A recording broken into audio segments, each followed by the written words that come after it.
தமிழகத்தில் 18 மாவட்டங்களில் இன்று 5 டிகிரி செல்சியஸ் வரையில் பகல் நேர வெப்பம் அதிகரிக்க வாய்ப்பு. சென்னை வானிலை ஆய்வு மையம் அறிக்கை. வட தமிழக உள் மாவட்டங்களில் ஓரிரு இடங்களில் இன்று வெப்ப அலை வீசக்கூடும். சென்னை வானிலை ஆய்வு மையம் அறிக்கை.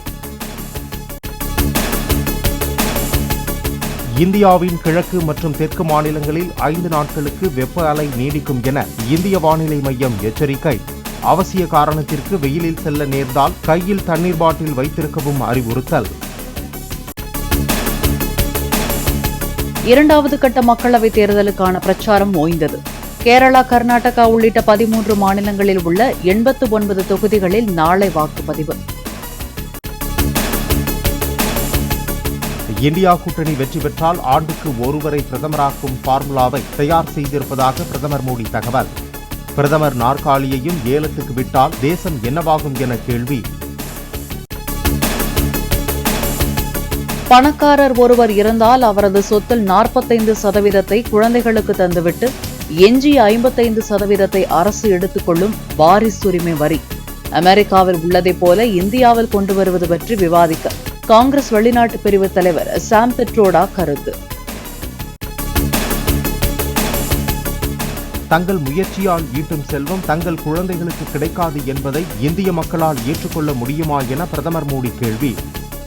மக்கள் வாழும் போதும் இறந்த பின்பும் கொள்ளையடிக்க வேண்டும் என்பதே காங்கிரஸ் கட்சியின் தாரக மந்திரம் என பிட்ரோடா கருத்துக்கு பதில்.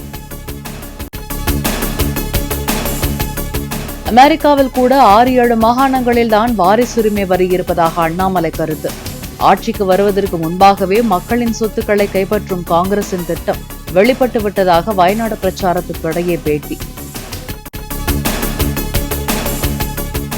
பிட்ரோடா சொன்னது போல வாரிசுரிமை வரி சட்டம் கொண்டுவரும் திட்டம் காங்கிரசுக்கு இல்லை என அகில இந்திய காங்கிரஸ் கமிட்டி தலைவர் கார்கே விளக்கம்.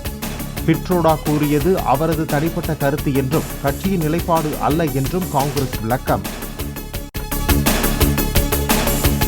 மக்களவைத் தேர்தலில் தாங்கள் வெற்றி பெற்றால் எந்த சக்தியாலும் சாதிவாரி கணக்கெடுப்பை தடுக்க முடியாது என ராகுல் காந்தி கருத்து. நாட்டின் 90% மக்களுக்கு சமூக நீதியை உறுதி செய்வதே தமது வாழ்வின் நோக்கம் என்றும் டெல்லி சமூக நீதி மாநாட்டில் பேச்சு. மத்தியில் ஆட்சிக்கு வந்தால் இடஒதுக்கீட்டை அதிகரிக்க இந்தியா கூட்டணி நடவடிக்கை எடுக்கும் என முதலமைச்சர் ஸ்டாலின் உறுதி. நாட்டில் சமூக நீதியை நிலைநாட்டுவதில் தமிழ்நாடு முக்கிய பங்கு வகிப்பதாகவும் டெல்லி சமூக நீதி மாநாட்டிற்காக வெளியிட்ட அறிக்கையில் கருத்து. கடந்த 5 ஆண்டுகளில் வயநாடு தொகுதிக்கு ராகுல் காந்தி செய்த திட்டங்கள் குறித்து வெள்ளை அறிக்கை வெளியிட முடியுமா என பாஜக தமிழக தலைவர் அண்ணாமலை கேள்வி. வயநாடு தொகுதியில் போட்டியிடும் பாஜக வேட்பாளர் கே சுரேந்திரனை ஆதரித்து Annamalai road show. Can Rahul Gandhi ji produce a white paper to say what he has done in Wayanad over the last 5 years, by which some metric has improved? Has the lives of the plantation workers improved? Has the lives of Wayanad people improved? Nothing. கேரளாவில் ஆளும் இடதுசாரி ஜனநாயக முன்னணி மற்றும் எதிர்க்கட்சியான காங்கிரஸ் கூட்டணி நிர்வாகிகள் மோதல். மலப்புரத்தில் தேர்தல் பிரச்சார ஊர்வலம் எதிரெதிரே வந்தபோது வாக்குவாதம் மூண்டு மோதல். மகாராஷ்டிராவில் தேர்தல் பரப்புரை கூட்டத்தில் உரையாற்றிக் கொண்டிருந்த போது மயங்கிய மத்திய அமைச்சர் நிதின் கட்கரி. திடீரென சரிந்து அவரை தாங்கி பிடித்த கட்சியினர் முதலுதவி அளித்தனர். மின்னணு வாக்குப்பதிவு இயந்திரத்துடன் ஒப்புகைச் சீட்டை 100% சரிபார்க்க உத்தரவிடக் கோரி தொடரப்பட்ட பொதுநல வழக்கில் தீர்ப்பு தள்ளிவைப்பு. மின்னணு வாக்குப்பதிவு இயந்திரத்தை ஹேக் செய்ய முடியும் என்ற சந்தேகத்தின் அடிப்படையில் விசாரணை நடத்த முடியாது என உச்சநீதிமன்றம் கருத்து. மதுரை கள்ளழகர் சித்திரை திருவிழாவில் விடிய விடிய நடைபெற்ற தசாவதார நிகழ்ச்சி. ராம் அவதாரம், கிருஷ்ண அவதாரம், மோகினி அவதாரம் என பலவித அலங்காரத்தில் ஜொலித்த பெருமாளை திரளான பக்தர்கள் தரிசனம். 4 கோடி ரூபாய் பறிமுதல் செய்யப்பட்ட விவகாரத்தில் மே 2ஆம் தேதி ஆஜராகுமாறு நயினார் நாகேந்திரனுக்கு மீண்டும் சம்மன். தாம்பரம் போலீசார் திருநெல்வேலிக்கு நேரில் சென்று வழங்க நடவடிக்கை. தாம்பரம் ரயில் நிலையத்தில் 4 கோடி ரூபாய் மற்றும் நெல்லையில் தேர்தல் பறக்கும் படையினரால் பணம் பறிமுதல் செய்யப்பட்ட விவகாரம்.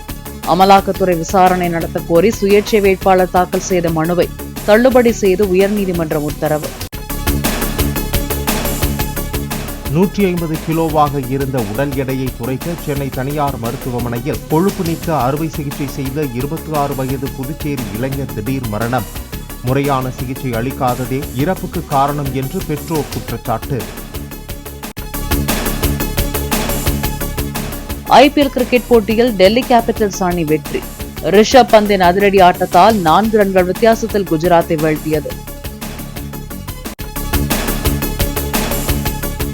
நடிகர் அஜித்துடன் எடுத்துக்கொண்ட புகைப்படத்தை பகிர்ந்த CSK வேகப்பந்து வீச்சாளர் துஷார் தேஷ்பாண்டே. அஜித்தின் எளிமை கண்டு தமக்கும் பணிவு ஏற்படுவதாக வலைப்பதிவு.